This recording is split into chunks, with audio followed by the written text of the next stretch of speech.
네, 안녕하세요. 이번 시간에는 사회정의 중단원의 세 번째 소단원, 부패에 대해서 한번 생각해 보도록 하겠습니다. 부패는 왜 발생하며 그것을 어떻게 예방할 수 있을까라는 제목의 단원입니다. 네, 부패 단원에 앞서서 지금 사회정의 단원인데요. 정의에 대해서 선생님이 여러분들에게 한 세 가지 정도 말할까 합니다. 처음에는 우연적인 요소입니다. 우리가 누리고 있는 것은 어찌 보면 그 노력에 의해서 내가 이런 결과물들을 누리고 있다라고 생각하는 경우가 상당히 많습니다. 그래서 이 결과물에 대해서는 내가 그냥 내 마음대로 사용해도 되지 않을까라는 생각들을 많이 하는 경우가 있는데요. 사실 생각해 보면 우리가 우리의 성적, 내가 가지고 있는 재산 이런 것들 생각해 보면 사실은 우연적인 요소가 참 많습니다. 원래부터 타고난 이런 지능도 있고요. 신체적 조건도 사실은 타고나는 겁니다. 그죠? 그리고 재산 이런 부분도 어찌 보면 부모님의 이런 배경들이 중요한 역할들을 합니다. 어찌 보면 이것은 태어날 때 우연히 내가 가지고 태어난 거고 내가 노력해서 얻은 것들이 아닙니다. 그렇기 때문에 사실 우리가 누리고 있는 것들에 대해서 감사할 필요가 있고 그렇지 않은 부분에 대해서 우리가 어떻게 나눌 것인가에 대해서도 한번 생각해 볼 필요가 있다는 거죠. 어찌 보면 사회는 이런 우연적 요소에 의해서 벌어지고 있는 이러한 불평등을 어떻게 하면 조금 더 공정한 사회로 만들 것인가에 대해서 고민해 볼 필요가 있습니다. 두 번째는요, 목소리입니다. 사회 정의는 무엇인가? 라고 했을 때 어찌 보면 간단한 것 같아요. 각 사람의 목소리, 자신의 사회적인 위치에 따라서 목소리 크기가 달라지는 것이 아니라 다양한 목소리를 낼 수 있는 그러한 조건들. 정의로운 사회는 뭐냐? 그 사람이 그 사람의 목소리를 낼 수 있게끔 하는 사회이다. 어찌 보면 부정의한 사회는 그 사람이 자신의 목소리를 내지 못할 때 부정의한 사회다라고 볼 수 있겠습니다. 예를 들면 이 경비원 폭행 사건입니다. 요즘에 상당히 이슈가 되고 선생님도 이 뉴스를 보면서 너무나 분노했는데요. 경비원 아저씨가 이중 주차된 차량을 밀었다고 해서 그 입주민이 자신의 차를 밀었다고 해서 그 경비원을 폭행한 사건입니다. 몇 날 며칠 찾아가서 경비원을 계속 괴롭히고 폭언하고 뭐 생매장하겠다, 뭐 그래서 고소 고발하겠다, 치료비 2천만 원 내놔라, 여러 가지 압박을 가함으로 인해서 그 경비원 아저씨가 자살하게 된 그런 사건인데요. 어찌 보면 사회적 약자로서의 너무나 경비원 아저씨가 억울함에도 불구하고 자신의 목소리를 내지 못하는 그런 모습들을 보았습니다. 이것이 어찌 보면 부정의한 모습이다라고 얘기할 수 있겠습니다. 목소리를 내지 못한다는 것은 그만큼 그 사회가 부정의하다라고 볼 수 있겠고요. 세 번째는 마지막 사각지대입니다. 사각지대라는 것은 보이지 않는 부분이겠죠. 보이지 않는 부분을 우리는 사각지대라고 합니다. 우리는 어찌 보면 이런 정의라고 했을 때 자신이 처해 있는 사회적 위치에 따라서 민감한 영역이 있고 그렇지 않은 영역이 있을 수 있습니다. 예를 들면 내가 여성이라고 하면 여성 인권에 대해서는 많은 관심을 가질 수가 있겠죠. 그렇죠?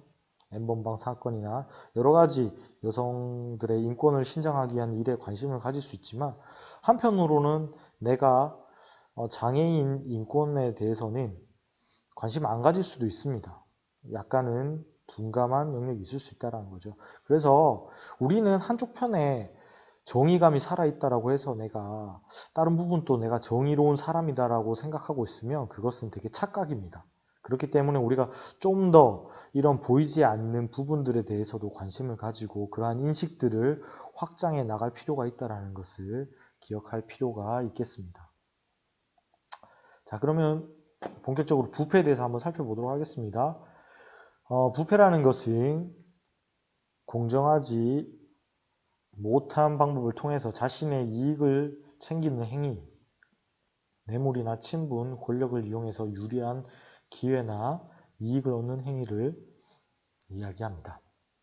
자, 부패는 우리 뉴스 기사 보면 너무나 이렇게 자주 나타나고 있는데요. 예를 들면 이거는 우리나라 국방연구소에서 개발한 비궁이라는 유도 로켓입니다. 미국에서도 인정했습니다. 이 값어치가 뭐 한 수조 원, 수조 원의 가치를 가지고 있다고 하는데요.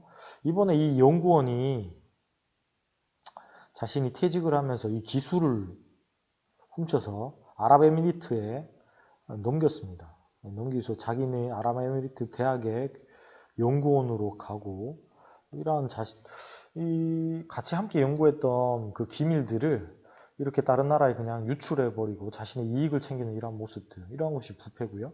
또는 자신의 권력을 가지고 자녀들의 청탁, 어떤 일자리를 채용하는 그런 비리들도 참 많이 일어나고 있습니다. 국회의원 보좌진 특혜 채용, 뭐 어떤 누군가의 직원의 자녀 채용, 이러한 이야기는 너무나 많이 듣는 모습들을 볼 수 있고요. 세 번째는 이러한 경우도 있습니다. 탈세인데요. 세금을 내지 않는 거죠. 그렇죠? 자녀에게 자산을 넘기면서 세금을 내고 싶지 않기 때문에 자녀가 100% 지분 보유하는 법인을 하나 설립해서 그 법인의 광고료를 막 지급합니다. 그걸 가지고 그냥 고가의 아파트를 사고 그냥 자녀가 거주하는. 그래서 이렇게 아파트를 넘기는 데 있어서 세금을 전혀 내지 않는 이러한 모습들. 다 이러한 것들이 하나하나가 부패라고 볼 수 있겠습니다. 그럼 부패는 왜 일어나는가? 첫 번째 이기심이죠. 그렇죠? 자신의 이익을 추구하는 그런 것들을 볼 수 있고요. 두 번째는요. 혈연, 학연, 지연, 연고주의. 혈연은 뭐죠? 연이 있다라는 거죠. 연. 인연이 있다. 혈연. 우리 가족 아니냐. 그죠? 우리는 같은 가족인데 뭐 가족끼리 어때서? 학연. 아, 우리 설린중학교. 아, 선배님, 후배님 하면서 이렇게 서로 챙겨주는 거. 지연. 예. 아, 어디 경상도 출신. 어디. 아, 대구, 포항. 뭐 이렇게 얘기하는 것들 연고주의에 속하겠고요. 아는 사람에게 간다면 서로 알고 지내는데 좀 봐주면 안 되냐. 우리 자녀 좀 취업시켜주면 안 되냐. 이게 정실주의에 들어가겠습니다. 또는 세 번째, 잘못된 사회 구조로 인한 부패 재생산. 이것은 관행이라고 볼 수 있겠는데요. 원래부터 그렇게 해왔는데 왜? 라고 이렇게 질문을 던지면서 계속해서 그냥 잘못됐지만 계속 이어지고 있는 이런 모습들을 볼 수가 있습니다. 그럼 이러한 것들의 문제점은 뭡니까? 타인의 권리와 이익을 침해합니다. 그렇습니다. 누구 소개로 인해서 취업이 되고 이런 모습을 보면 그렇지 못한 부모를 둔 자녀들은 너무나 상대적 박탈감이 느껴지는 거죠. 그래서 이런 금수저 이런 이야기들이 많지 않습니까? 그죠? 타인의 아무리 노력해도 되지 않는 그런 현실들의 좌절감을 느끼겠죠. 그렇죠? 사회 발전을 지연합니다. 사회적인 신뢰가 무너지는 거죠. 서로 부패하면 이 부패를 감시하기 위한 비용들이 생깁니다. 그죠? 서로 서로 못 믿기 때문에 이런 감시하는데 비용을 들여야 됩니다. 제대로 채용하고 있는지 다시 검사를 해야 되는 거죠. 검사 받아야 됩니다. 이런 거 다 비용이겠죠. 그죠? 사회적인 신뢰가 무너진다. 그럼 이것들을 어떻게 해결할 것인가? 어찌 보면 첫 번째는요. 청렴의 자세가 필요하다. 청은 행동이 맑다란 거죠. 맑을 청, 염치를 안다. 맑고 염치를 알아 탐욕을 부르지 않는 그러한 청렴의 자세가 필요합니다. 이거는 견리사의죠. 그렇죠? 보다. 이익을 보면 이것이 의로운지 생각해보라. 성공후사. 공적인 것을 먼저, 사적인 것은 뒤로 한다는 거죠. 사적이 알고 있는 것들을 가지고 공적인 이익을 취하면 안 된다는 거죠. 두 번째는 불공정한 사회구조나 부당한 법규를 개선하거나 투명하게 공개를 하거나 그리고 감시하는 이러한 제도 개선이 필요하겠습니다. 그래서 니부어는 이렇게 얘기했습니다. 니부어, 철학자 이름인데요. 니부어라는 철학자는 이 부패 문제에 있어서 개인의 도덕성에만 의지해서는 안 된다. 전에도 얘기한 것 같은데요. 도덕적인 이런 개인들이 모인다고 해서 이 사회가 과연 도덕적인 사회가 될 수 있는가? 그렇지 않다라는 거예요. 이 도덕적인 사회 제도가 뒷받침되지 않으면 여기 개인이 속해 있는 이 제도 자체가 잘못되어 있을 때는 이 안에 있는 개인들은 아무리 도덕적이더라도 잘못된 문제들이 발생할 수 있다는 거예요. 그렇기 때문에 우리는 이런 사회제도를 고치는데 우리가 같이 함께 힘을 쓸 필요가 있습니다. 그렇기 때문에 이 청렴의 문제에 있어가지고 가장 중요한 법이 뭐였습니까?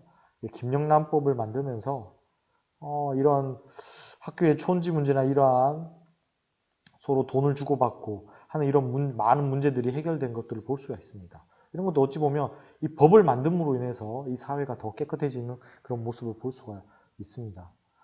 그렇기 때문에 우리 학생들도 어떻게 하면 좀 더 나은 세상을 만들 것인가에 대해서 이런 제도들에 대해서 관심을 가질 필요가 있겠습니다. 예, 이번 시간 부패에 대해서 한번 생각해 봤는데요. 선생님이 올려준 그 글도 보면 알겠지만, 아직 우리 대한민국 사회는 이 청렴도는 떨어지는 사회입니다. 예, 낮은 사회예요. 그렇게 막 엄청 청렴하다라고 이렇게 보지 않는데요. 어떻게 하면 이 대한민국이 좀 더 투명해지고 깨끗한 사회가 될 것인가에 대해서 한번 과제를 통해서 한번 생각해 보도록 하겠습니다. 예, 수고했습니다.